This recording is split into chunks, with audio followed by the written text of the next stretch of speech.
Jake Martinez wiped the grease off his hands and looked at the broken air filter one more time. After 6 hours of crawling through tight spaces and fixing broken machines, he was ready to go home. The maintenance bay on Meridian Point Station was quiet now. Most of the other workers had left an hour ago. He picked up his tools and put them back in his toolbox. Tomorrow he would fix the water pumps on level 12. It was boring work, but it paid well enough. Jake liked working with machines. They made sense. You could fix them when they broke. People were much harder to understand. The door to the maintenance bay slammed open with a loud bang. Jake jumped and dropped his wrench. It hit the metal floor with a sharp ring. A tall alien walked into the room. She had blue skin that looked like crystal. 4 arms moved as she walked, and her eyes glowed bright green. She wore expensive clothes that sparkled under the lights. Jake had never seen clothes that nice before. Human, she said in a loud voice. Where is your leader? Jake stared at her. He had worked on the station for 3 years, but he had never talked to one of the noble aliens before. They lived in the fancy parts of the station. They never came down to the maintenance levels. Jake said. Captain Brooks is probably in his office. Do you need something fixed? The alien's 4 arms moved fast. She looked angry. My Exo-Suit has been stolen. Someone took it from the high-security bay.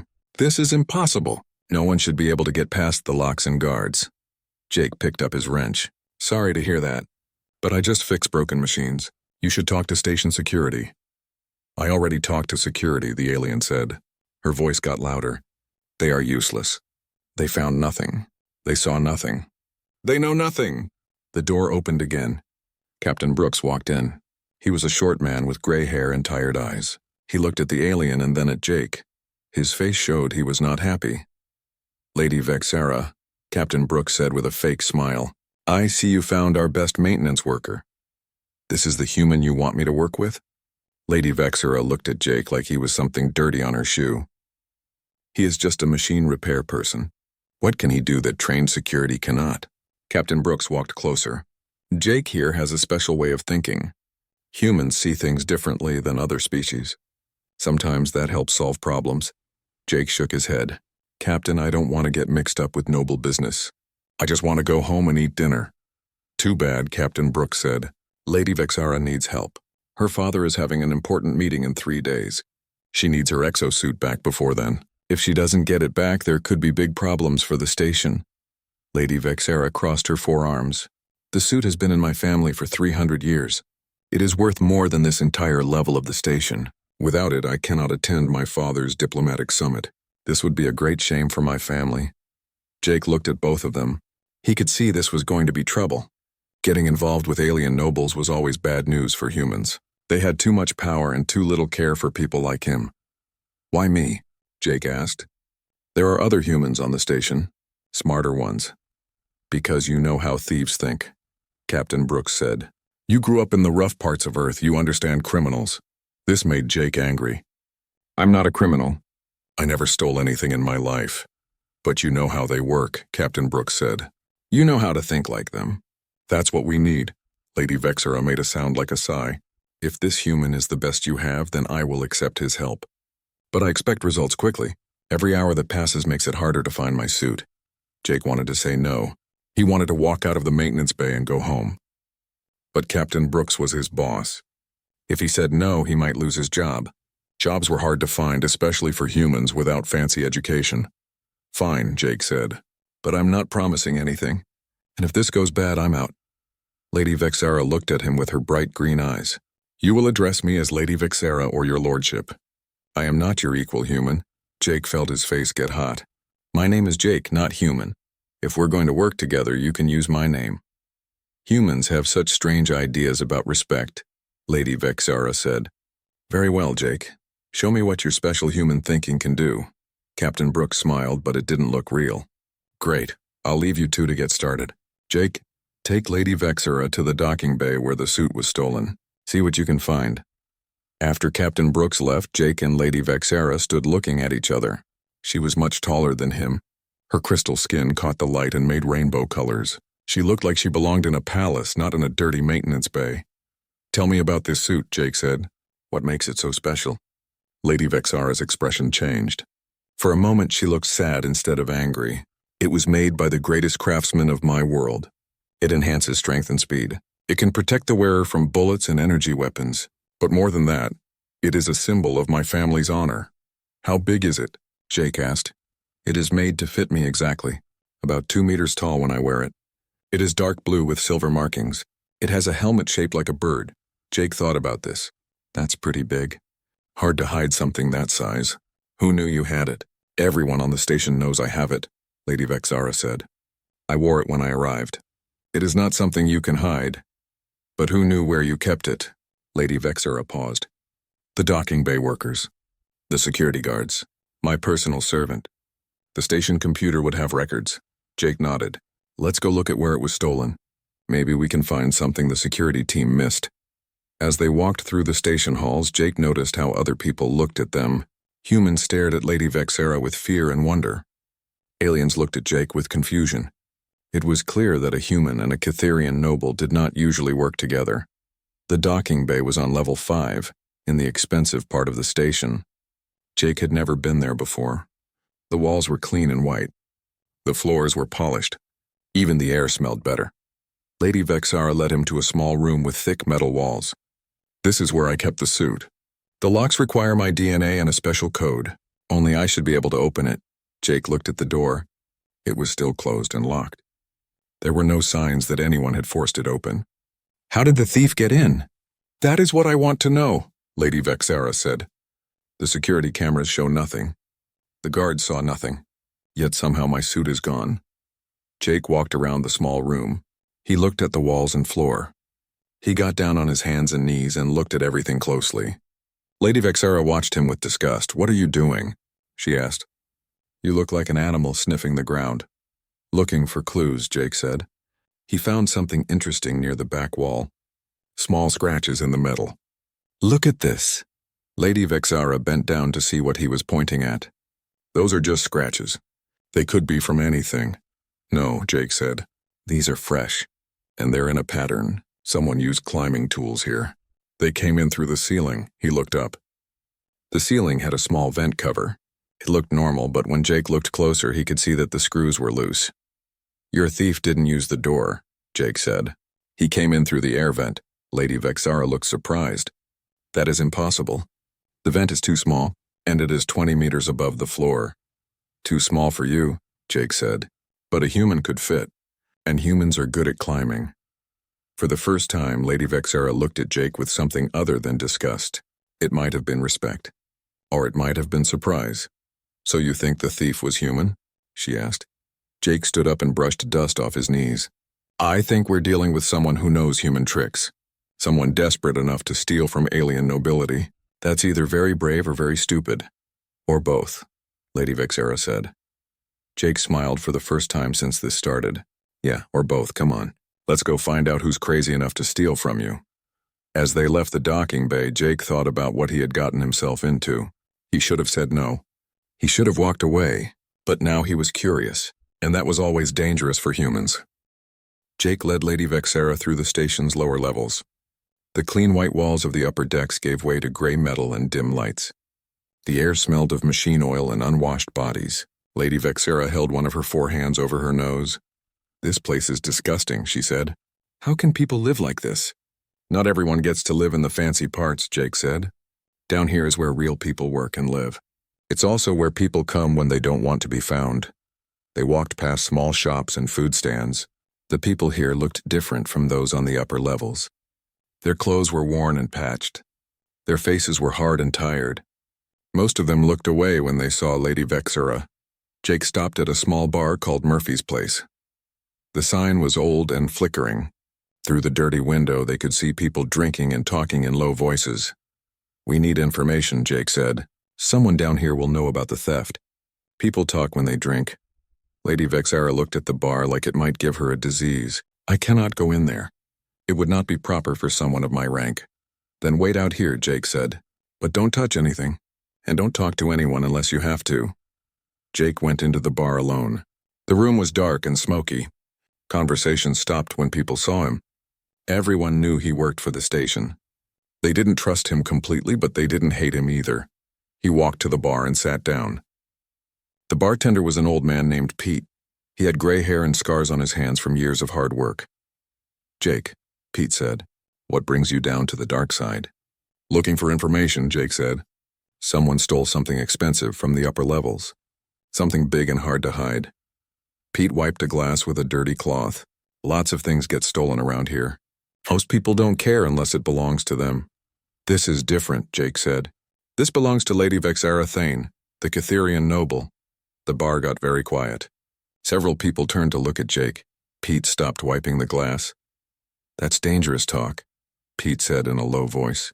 "Nobody steals from the nobles. That's asking for trouble." "But if someone did," Jake said, "where would they try to sell it?" Pete looked around the bar, then leaned closer to Jake. "If someone was crazy enough to steal from nobility, they'd probably try to move it off station fast. There's a guy named Tony who runs a shipping business. He asks fewer questions than he should." Jake nodded. "Where can I find Tony?" "Cargo Bay 7, Level 3. But Jake," Pete grabbed his arm, "be careful. If someone really did steal from the nobles, they're either desperate or crazy. Both kinds are dangerous." Jake left the bar and found Lady Vexara standing exactly where he had left her. She looked uncomfortable and kept all four arms crossed. "Did you learn anything useful?" she asked. "Maybe," Jake said. "There's a man who might know something. But we need to be careful. If the thief is desperate enough to steal from you, he might do anything."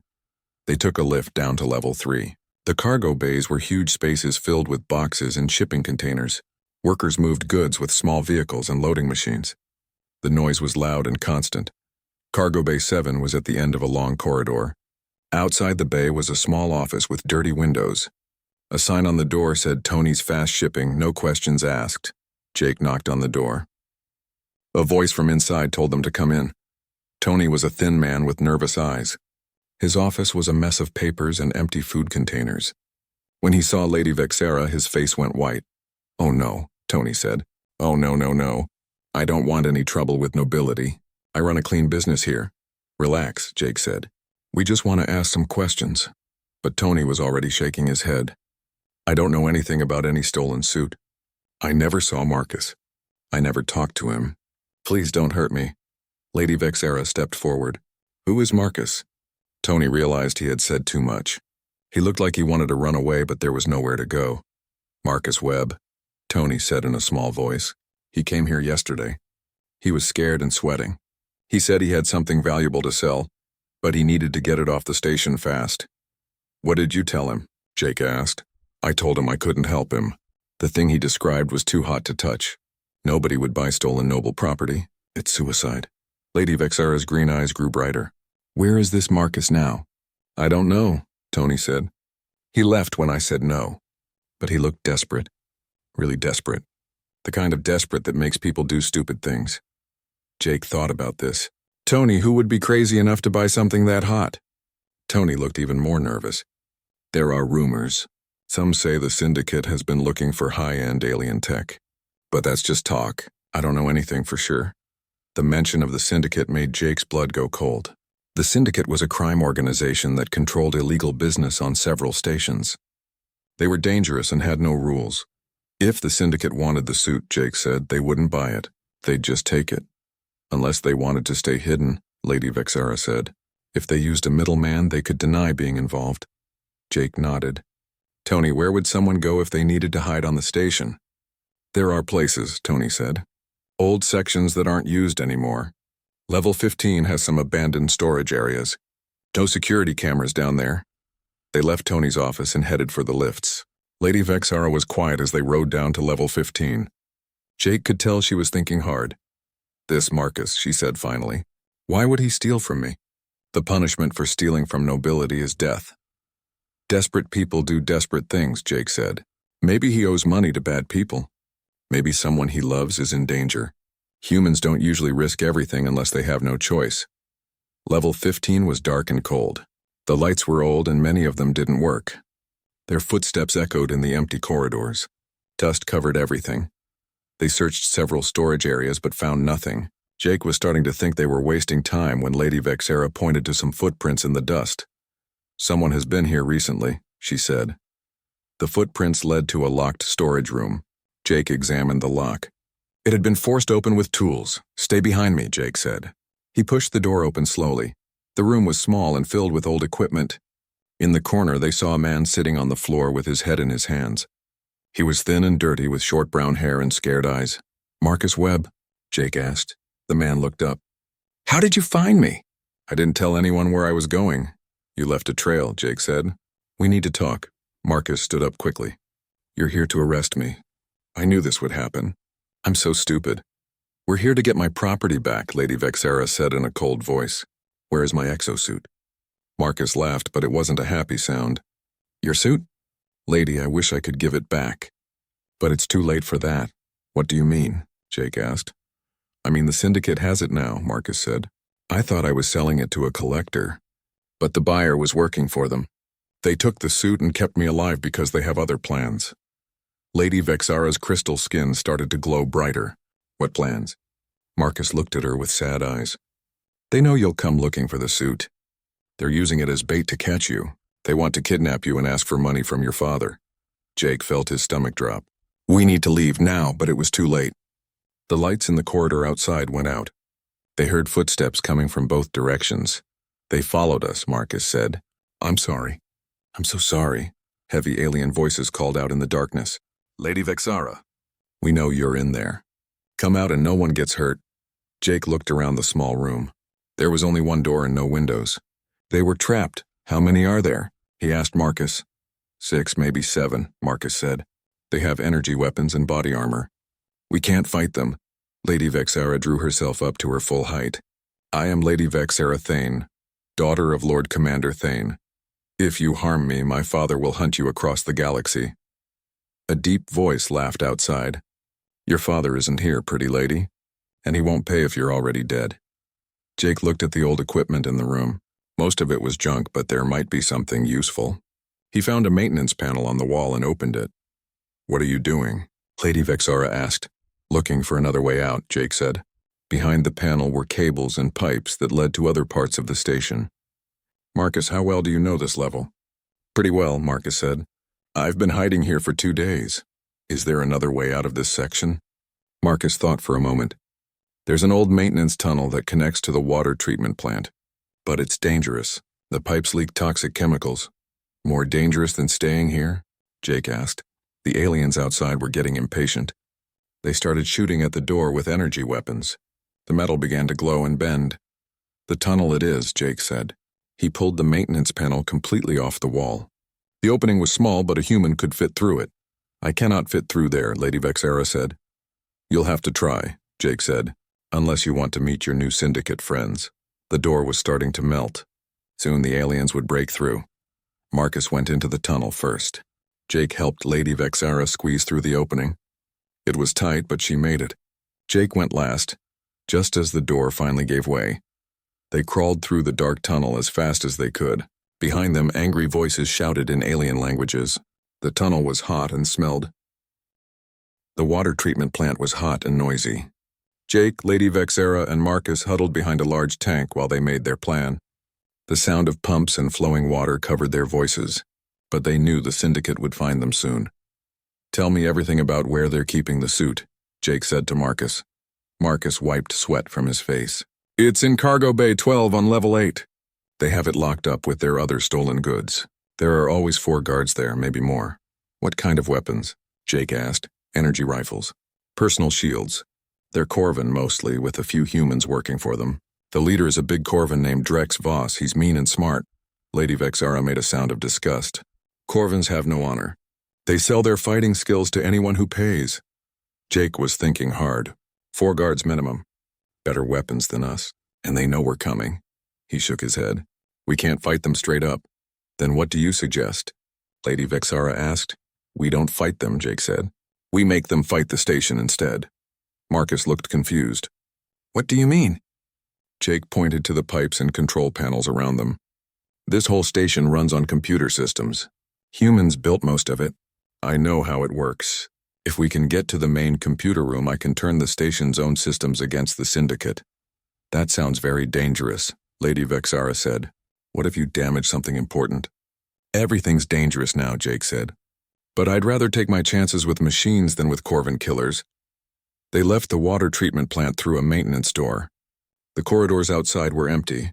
But Jake knew that wouldn't last long. The syndicate would be searching every level. They made their way up through the station using service lifts and emergency stairs. Jake avoided the main corridors where security cameras might spot them. His years of maintenance work had taught him all the hidden ways through the station. On level 6, they had to cross a main corridor to reach the computer center. Jake looked around the corner and saw 2 Corvin guards walking slowly down the hall. They carried energy rifles and wore black armor. "Wait here," Jake whispered. He snuck down a side corridor and found a maintenance panel. He opened it and started pulling out cables. A few seconds later, the lights in the main corridor went out. Emergency lighting came on, but it was much dimmer. In the confusion, Jake and the others ran across and into the computer center. The computer center was a large room filled with servers and blinking lights. Cables ran everywhere. The air was cold and dry. Jake felt more comfortable here than anywhere else on the station. "Can you really control the station from here?" Marcus asked. "Not all of it," Jake said, "but enough."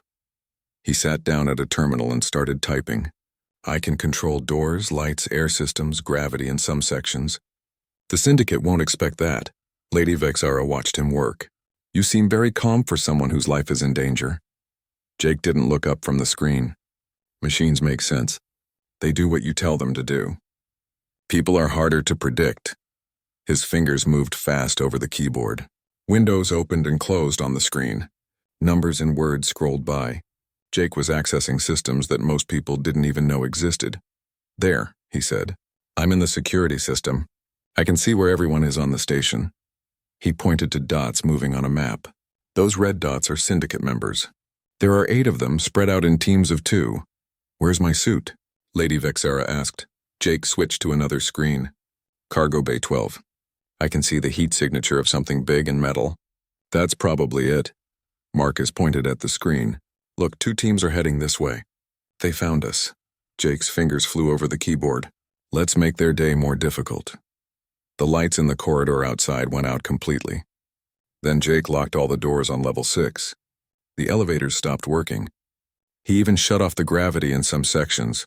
On the security cameras, they could see syndicate members floating helplessly in zero gravity, or trying to force open locked doors. Some were trapped in dark rooms. "That should slow them down," Jake said, "but it won't stop them for long. We need to move." They left the computer center and headed for Cargo Bay 12. Jake had unlocked the doors on their route but left the rest of the station in chaos. Emergency alarms were ringing everywhere, but the syndicate was adapting faster than Jake had hoped. When they reached level 8, they found that Drex Voss had gathered his remaining people in the cargo bay area. He was standing in the main corridor with 3 other aliens waiting for them. Drex was huge, even for a Corvin. He had gray skin and forearms like Lady Vexara, but his were covered with scars and tattoos. His eyes were black and cold. He carried a weapon that looked like it could cut through a starship. "Lady Vexara," Drex called out in a deep voice. "You've caused me a lot of trouble. Time to come with us quietly." "I will never go with criminals," Lady Vexara said. She stood as tall as she could, trying to look brave. Drex laughed. "You don't have a choice. My employer wants to meet your father. You're going to help arrange that meeting." Jake stepped forward. "What employer? Who's paying you to do this?" "Someone who understands that the old ways are changing," Drex said. "Humans are getting too much influence in galactic affairs. It's time to remind everyone who the real powers are." Marcus whispered to Jake. "There's another way into the cargo bay, through the maintenance shafts, but someone would have to distract them." Jake nodded. He had an idea, but it was crazy even by human standards. "Lady Vexara, when I give the signal, you and Marcus head for that shaft. I'll keep them busy." "What are you going to do?" she asked. "Something stupid," Jake said. Then he walked out into the corridor. Drex and his men raised their weapons, but Jake held up his hands. "Wait, I want to make a deal." "Humans don't make deals with us," Drex said. "They take orders." "This human has something you want," Jake said. "I know all the security codes for this station. I can turn off every system you want. But I want something in return." Drex looked interested. "What do you want?" "Let Lady Vexara and Marcus go. Keep me instead. One human should be worth the same as one noble, right?" Lady Vexara started to object, but Jake made a small gesture for her to be quiet. Drex thought about this.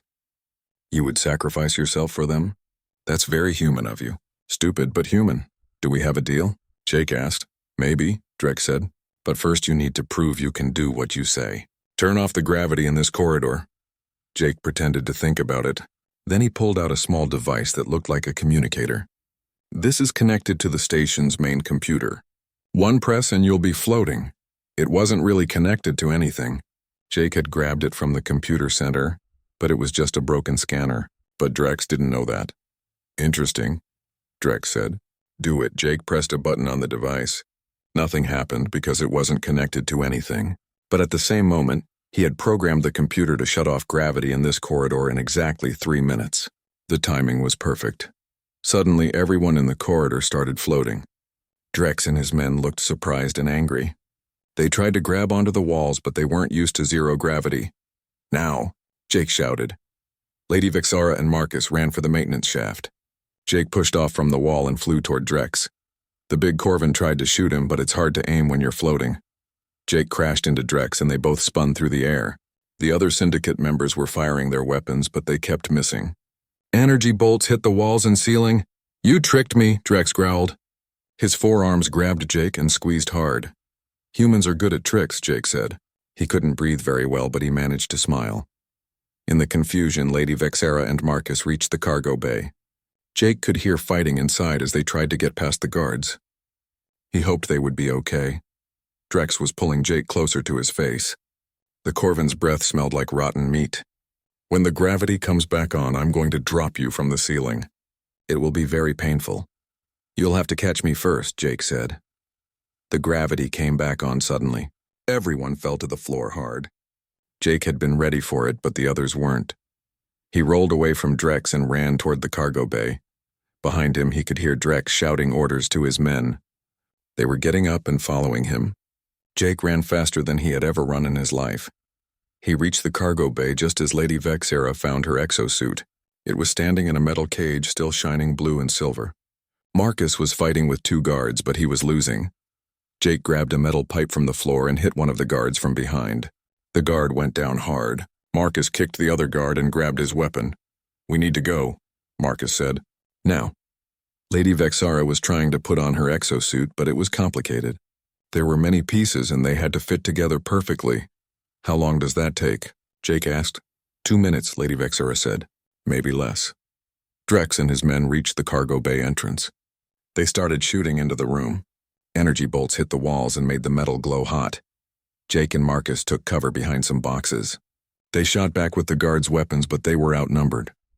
This isn't working, Marcus said. There are too many of them. Jake looked around the cargo bay. There were lots of boxes and containers, but most of them wouldn't stop energy weapons. Then he saw something that gave him an idea. Marcus, see that big red?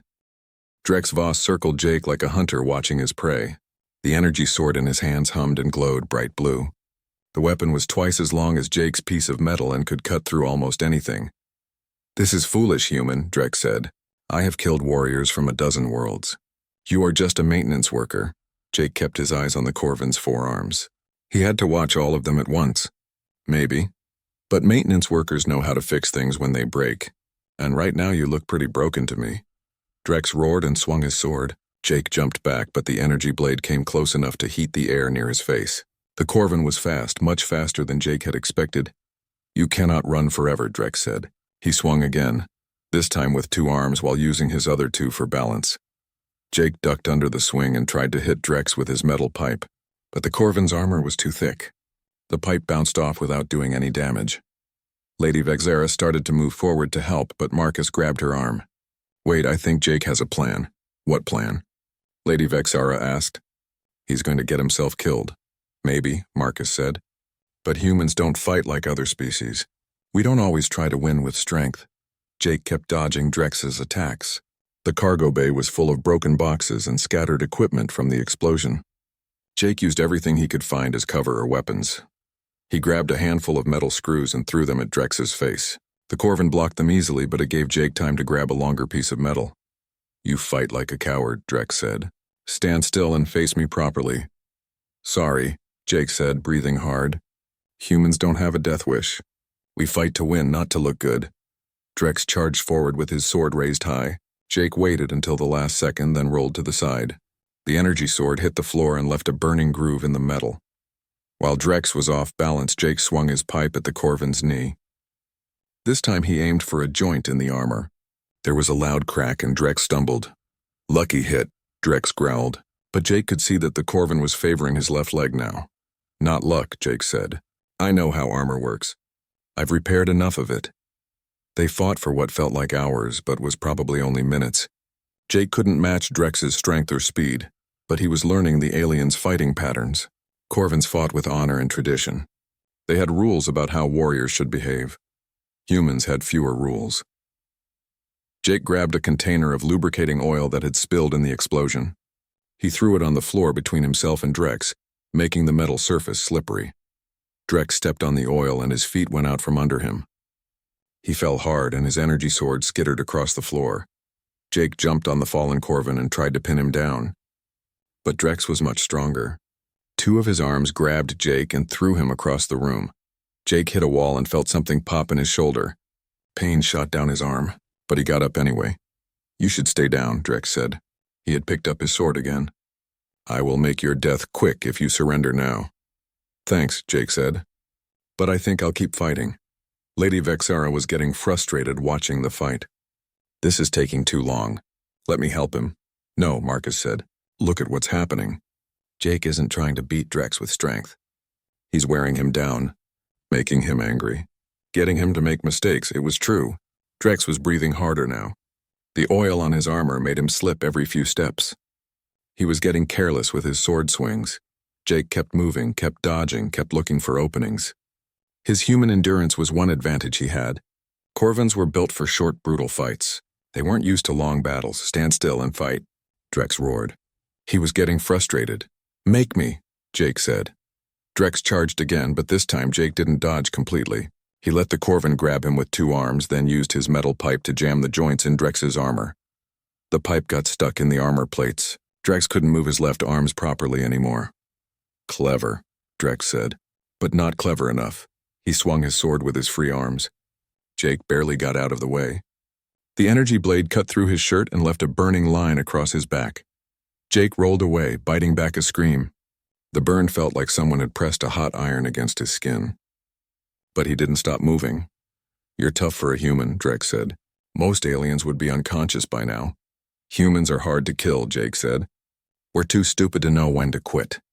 He found another piece of metal and threw it at Drex's head. The Corvin blocked it, but Jake had already moved. He kicked a box of loose parts at Drex's feet. Small metal pieces scattered everywhere. Drex slipped again and went down on one knee. Jake saw his chance. He ran forward and grabbed Drex's sword arm. The Corvin tried to shake him off, but Jake held on tight. "Let go," Drex demanded. "Not a chance," Jake said. They wrestled for control of the sword. Jake wasn't strong enough to take it away, but he could keep Drex from using it properly. Drex used his free arms to punch Jake in the ribs. Jake felt bones crack, but he didn't let go of the sword arm. "You cannot win," Drex said. "I am stronger than you?" "Probably," Jake admitted. His vision was getting blurry from pain.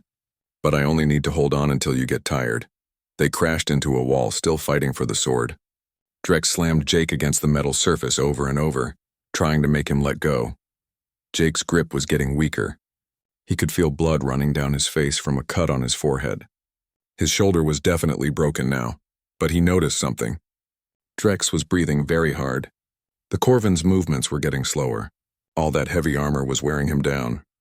"Give up, human," Drex said, but his voice didn't sound as confident as before. "Not today," Jake said. With his last bit of strength, Jake twisted Drex's sword arm and slammed it against the wall. The energy sword flew out of the Corvin's hand and slid across the floor. Both fighters fell to their knees, exhausted. But Jake forced himself to get up first. Drex reached for a backup weapon, but Jake kicked it away. The Corvin looked up at him with surprise. "How are you still standing?" Drex asked. Jake wiped blood from his mouth. "Because humans don't know when to quit. It's our biggest weakness and our greatest strength." Lady Vexara walked over in her exo-suit. She looked down at Drex with cold eyes. "You stole from my family," she said. "In my culture, that means death." "Wait," Jake said. He was having trouble breathing, but he managed to speak. "Don't kill him. Why not?" Lady Vexara asked. "He deserves to die." "Maybe," Jake said. "But killing him won't solve anything.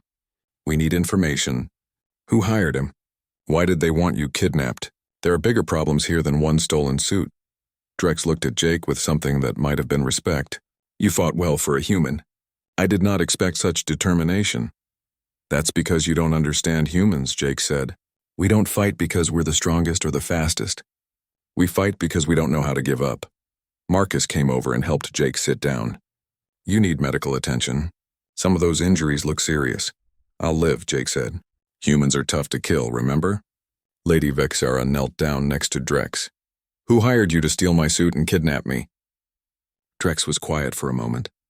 Then he spoke in a tired voice. A consortium of alien traitors. They believe humans are becoming too influential in galactic politics. They want to remind everyone who the real powers are. Names, Lady Vexara demanded. I only dealt with one representative, a Velthan named Corex Thule. He paid well and promised more work if this job succeeded. Jake felt a chill. The Velthans were a major trading species with influence across many worlds. If they were organizing against humans, it could mean trouble for everyone. Where is this Corex Thule now? Lady Vexara asked. He has a ship in the outer docking ring, the Prophet Seeker. But he will leave as soon as he learns this mission failed. Lady Vexara stood up. Then we need to stop him before he reports back to his people. Jake tried to stand, but his legs wouldn't support him. I don't think I'm going to be much help with that. You've done enough, Lady Vexara said. More than enough. I can handle one Velthan traitor. Be careful, Marcus said. If he's willing to hire the syndicate, he might have other surprises waiting. Lady Vexara's exo-suit powered up with a low humming sound. The armor made her look like a walking weapon. Let him try, she said. I am not the same person who lost her suit yesterday. I have learned things about courage and determination. I learned them from a human who doesn't know when to quit. Jake managed a weak smile. Just remember what I taught you. Sometimes the best plan is to do something they don't expect. I will remember, Lady Vexara said. Rest now. When I return, we will discuss what happens next. She walked toward the cargo bay exit, her exosuit's footsteps echoing in the large room. Marcus watched her go, then looked back at Jake. Do you think she can handle it? Jake closed his eyes and leaned back against the wall. She's smart, she's tough, and now she's angry. I'd bet on her against anyone. Even wearing that fancy suit? Especially wearing that suit, Jake said. But more importantly, she's learned to think like a human. And that makes her very dangerous. In the distance, they could hear the sound of Lady Vexara's exosuit moving through the station corridors. Jake hoped she would be careful. But he also knew that she was no longer the same proud noble who had demanded his help yesterday. She had learned what it meant to fight like a human. And that was going to make. Jake woke up in the station's medical center with his arm in a cast and bandages wrapped around his ribs. The human doctor, a woman named Linda, was checking his charts. You're lucky to be alive, Linda said. 3 broken ribs, a dislocated shoulder, second-degree burns, and a concussion. What did you fight, a starship? Something like that, Jake said. His voice was rough and his throat hurt. How long was I out? 6 hours. Your alien friend has been waiting to see you. Lady Vexara walked into the room, still wearing her exosuit but with the helmet off. She looked tired but satisfied. How do you feel? She asked. Like I got hit by a cargo transport, Jake said. But I'll live. What happened with the Velthan? Lady Vexara smiled, and it was the first time Jake had seen her look truly happy. Corex Thule is in station security custody. His ship has been impounded, and I recovered several other stolen items from his cargo hold. Did he resist? He tried to, Lady Vexara said. But I used a tactic you taught me. I did something he didn't expect. Jake raised an eyebrow. What did you do? I walked up to his ship and knocked on the door like a polite visitor. When he opened it, thinking I was there to negotiate, I grabbed him and dragged him out. He was so surprised that he didn't even try to fight back. Jake laughed, then winced as his ribs complained. That's very human of you. I am learning, Lady Vexara said. Your species has interesting ideas about tactics.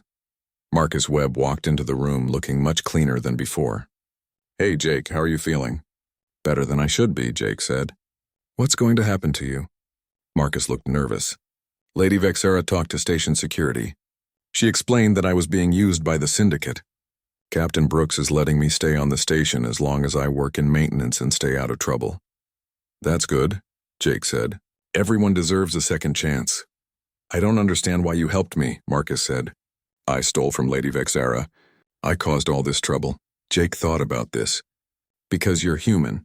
And humans don't abandon each other even when we make mistakes. That's just how we are.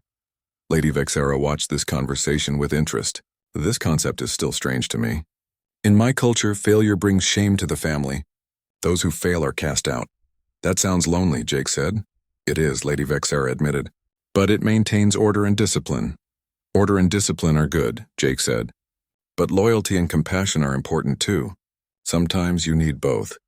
Captain Brooks entered the medical room. He looked at Jake with what might have been respect. Martinez, he said, I heard about what you did. The whole station is talking about the human who fought a Corvan warrior and won. I didn't really win, Jake said. I just lasted longer than he expected. Same thing, Captain Brooks said. Lady Vexera has filed a report with the Galactic Council. She's recommending that humans be given higher status in the trade agreements. Jake looked at Lady Vexera in surprise. You did what? I told them the truth, she said.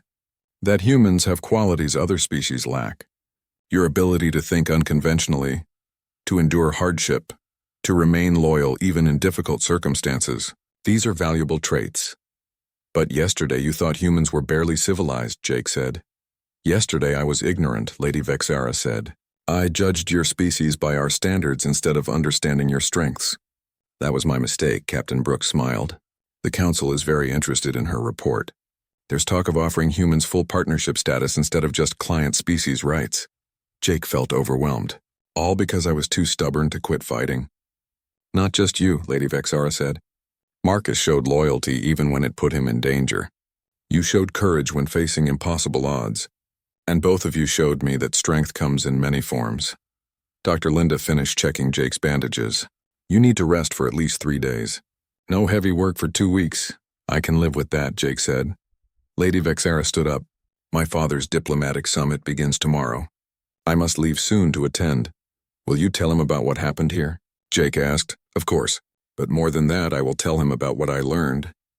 About human determination and loyalty. About the value of thinking differently. She paused, then continued. I have an offer for you, Jake Martinez. My family needs a security advisor who understands unconventional threats. Someone who can think like a human when aliens think like aliens. The position comes with high rank and excellent pay. Jake was quiet for a long moment. The offer was tempting. More money than he could make in 10 years of maintenance work. Respect and status he had never dreamed of. But then he thought about his life on the station. His small apartment. His simple job fixing things that were broken. The freedom to make his own choices. Thank you, Jake said finally. But I'm going to stay here. Lady Vexera looked shocked. You are refusing advancement? Higher status? Wealth? I like my life the way it is, Jake said. I fix things, I go home, I don't have to worry about politics or diplomacy or alien conspiracies. It's simple and peaceful. But you could have so much more, Lady Vexera said. More isn't always better, Jake said. Sometimes enough is enough. This seemed to puzzle Lady Vexera more than anything else that had happened. I do not understand your species at all. That's okay, Jake said. We don't understand ourselves most of the time. Marcus laughed. That's the most human thing I've ever heard. Lady Vexera picked up her helmet. I must go. My ship is waiting. But Jake, if you ever change your mind about my offer, you know how to reach me. I will, Jake said. And Lady Vexera? Good luck with the summit, thank you. And Jake, thank you for teaching me that strength has many faces. I will not forget. She put on her helmet and left the medical center. Through the window, they could see her walking toward the docking bays where her ship waited. Captain Brooks looked at Jake. You know you're crazy for turning down that offer, right? Probably, Jake said. But that's what humans do. We make crazy choices and somehow they work out. Speaking of crazy choices, Captain Brooks said, I have another special assignment for you when you're feeling better. The Andromedan ambassador is having problems with her environmental systems. Jake groaned. Captain, I think I'm coming down with something. Might be contagious, Captain Brooks grinned. Nice try, Martinez. But you're the station's expert on impossible problems now, whether you like it or not. 3 days later, Jake was back in the maintenance bay. His ribs still hurt and his arm was still in a cast, but he could work with one hand. He was fixing an atmospheric processor when he got a message on his communicator. It was from Lady Vexera. Her ship had reached her homeworld safely.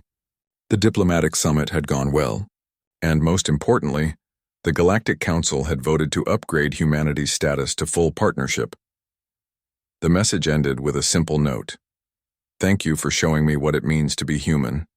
Perhaps one day I can show you what it means to be Catherian. Until then, stay stubborn. Jake smiled and saved the message. Then he went back to work on the atmospheric processor. A few hours later, Marcus came by the maintenance bay. He was wearing a maintenance uniform now, officially part of the crew. How's the new job? Jake asked. Good, Marcus said. Honest work feels better than I expected. Thank you for giving me a chance. Thank Captain Brooks, Jake said, and Lady Vexera. They're the ones who made the decision. No, Marcus said. It was your recommendation that mattered. You could have let them throw me in prison, but you didn't. Jake shrugged. Humans stick together. That's just how we are. They worked together in comfortable silence for a while. Jake thought about everything that had happened. A week ago, he had been just another maintenance worker. Now he was part of a story that had changed human status in the galaxy. But tomorrow he would still be fixing broken machines and going home to his small apartment. And that was exactly what he wanted. His communicator beeped again. Another message, this time from Captain Brooks. Martinez, we have a situation in the alien quarter. Some kind of dispute between 3 different species. They specifically asked for you to help sort it out. Report to level 9 immediately. Jake looked at the message and sighed. Marcus, I think I'm becoming the station's go-to guy for alien problems. Is that bad? Marcus asked. Jake thought about it. I'm not sure yet. Ask me again in a week. He picked up his toolbox and headed for the lift. As the doors closed, he caught a glimpse of himself in the polished metal. He looked the same as always. Just a human maintenance worker with grease on his hands and tools in his belt. But now he knew something he hadn't known before. Sometimes being human was enough. Sometimes being stubborn and loyal and refusing to give up was exactly what the galaxy needed. The lift reached level 9, and Jake stepped out to face whatever new impossible problem was waiting for him. After all, someone had to fix the things that were broken, and humans, Jake had learned, were very good at fixing things, even when those things seemed impossible to fix, even when everyone else had given up, especially then. The galaxy was a big place full of complicated problems.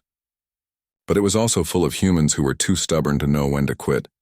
And sometimes, Jake thought as he walked toward his next adventure, that made all the difference.